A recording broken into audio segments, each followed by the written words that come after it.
Hi guys, good morning. How are you? I hope you're doing well. Welcome to my YouTube channel. My name is Nelly Mwambeo if you are new here, and if you've been here since day one, if you are a returning subscriber, thank you so very much for always watching my videos anytime I post. Guys, I'm just 2 subscribers away from getting to 300. Can we just pause, click that subscribe button, show support. I mean, it really encourages me. And yeah, any other upcoming YouTuber, of course. Without further ado, let us get straight to today's video.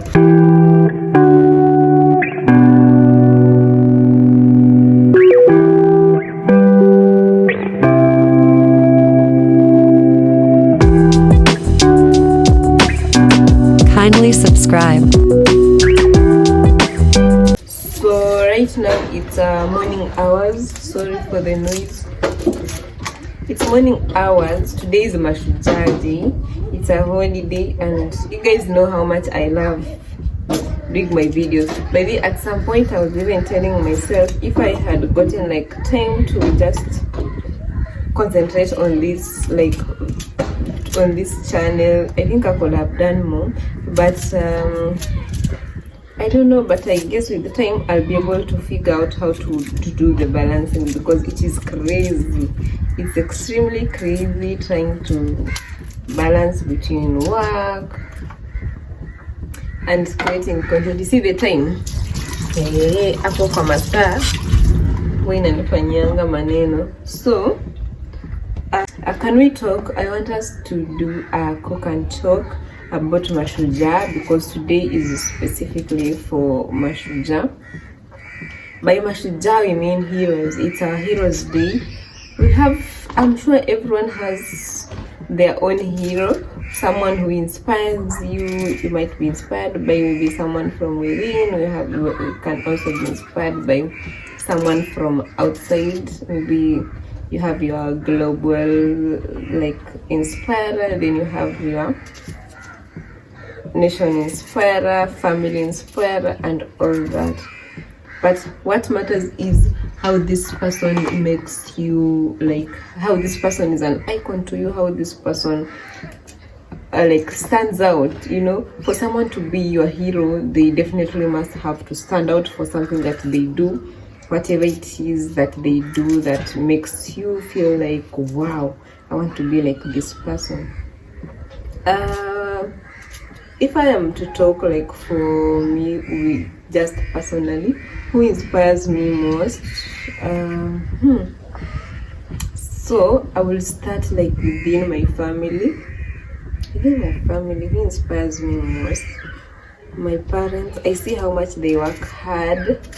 They work so much hard to make sure they provide for us, to make sure that we study.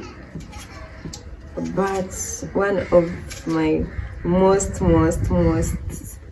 someone who like stands extremely out in my family is my late grandma, Petronila, and my younger sister is named after her. So I'll just tell you a story about her, because I think maybe this video will just be dedicated to her. She's the most incredible person, you guys. I had the best grandma in the whole world. So my grandma, the mom to my mom, her name is Petronila. I want to tell you how much she inspired me, how much she, in the time like we spent together when she was alive and all that. So let me tell you what she would tell us from when we were young, even growing up. She passed on 2021. Yeah, that was on some few months before my graduation. Yes, May. So my grandma, being the firstborn, she was the firstborn, not just the firstborn girl, but she was generally the firstborn in a big family of men. My grandma really values education. So I'm not sure if I've told anyone about this story, but so when my grandma was born, being the firstborn, and then later on her brothers were born,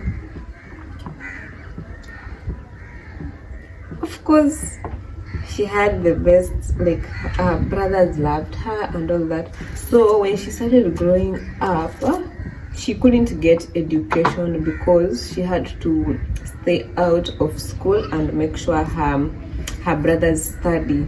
So she went up to class 3. Yeah, she told me that she went up to class 3. Then in class 3 she had to drop out and let her brothers learn. You see, that time when we had this male chauvinization world where men are given priorities than the ladies, so she had to step out and assist her parents in like farming. That was the main source of income back then. So she dropped out and started assisting her parents farming and selling. It was both cash crop and subsistence farming. So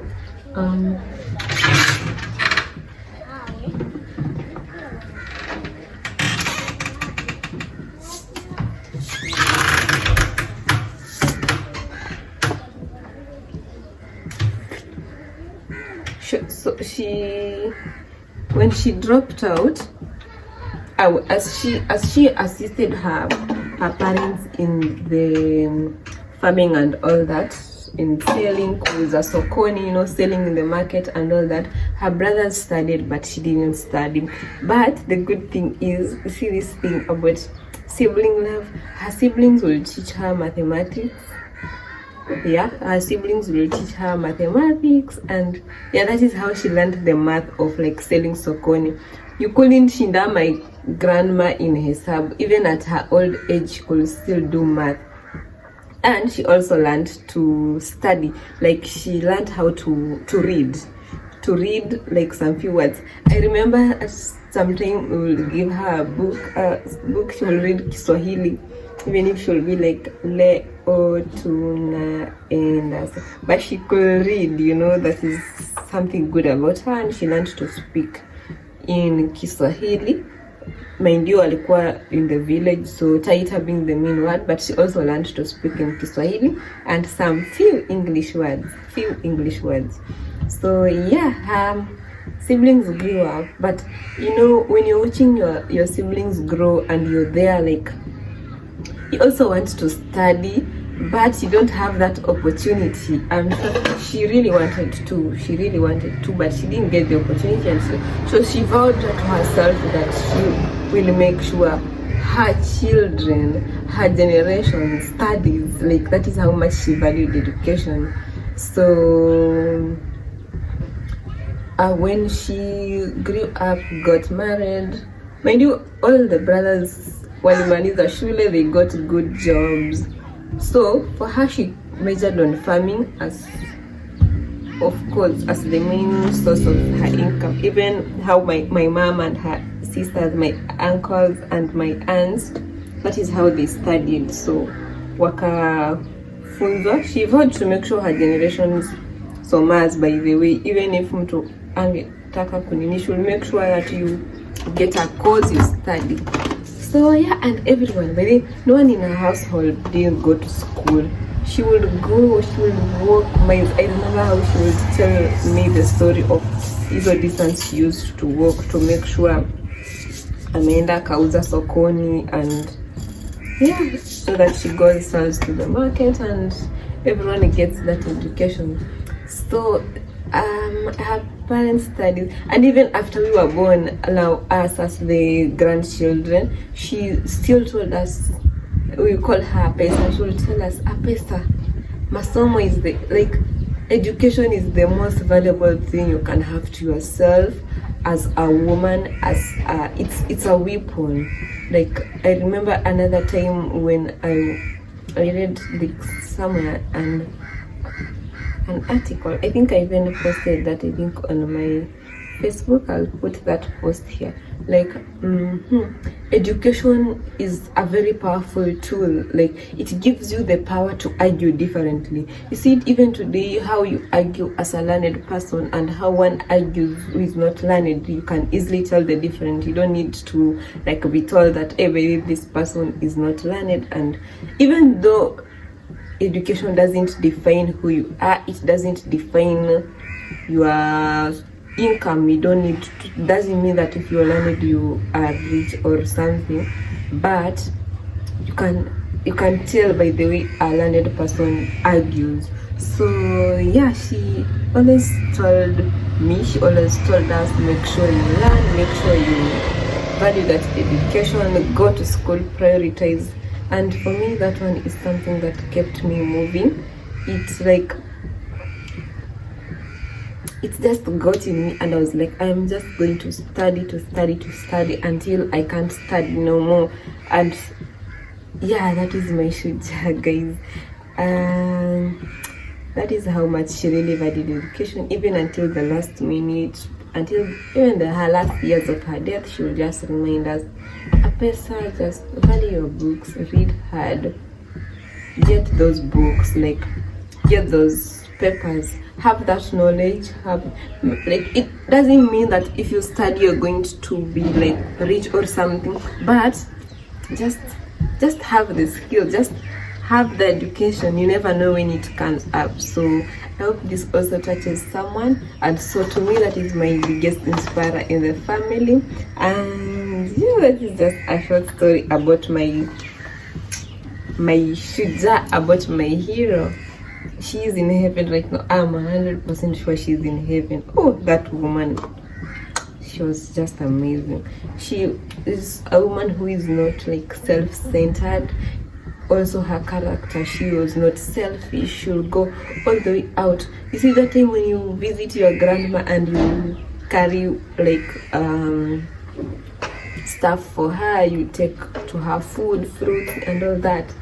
My grandma wouldn't eat alone. She will give some to the neighbors. She would share. Like, that is how she was. An incredible woman, very kind, very generous, and she was just ready to share. And above all, she was a godly woman. She was in St. Anne's, Mtakatifu Anna, you know, Catholics in the house. Yeah, she was really a prayerful woman. She loved praying the rosary. There's no time we could sleep at her house without praying. Like, no, sleeping in a house without praying, no, not when she's there. Yeah, so she is my shuja in the family. And who is my shuja countrywide in Kenya? Who inspires me in Kenya? Who inspires me in Kenya? I don't know, but globally, I just love Michelle Obama. I just love that woman. Like, I don't know, I follow her, I see how much she makes effort. Like, she's my icon. Like, she's so outspoken and she's confident. And furthermore, I love their family. I love how they hold it together. Even how many years of marriage? I saw it, like, was it last month or this month? They were celebrating, I think, 30 or 20. Okay, they had like an anniversary, I think 30 years. And I was at work, I even asked my colleague, 30 years of marriage, isn't that a long time? Isn't how much they held on into each other. They love each other. Like, I just love that family. Anyway, that is it. So who is your shuja? Who inspires you? And appreciate them, because life is not that long. And yes, so when you have time to spend with them, to have fun with them, make sure they know that you value them. And that is it for this video about Mashuja. I just had so great memories about my grandma. I think talking about her just made me remember her more. But yeah, that is it. So who is your shujaa? Who inspires you? Who do you look up to? Thank you so much for watching up to here. And if you have not subscribed, please remember to subscribe. And yeah, bye.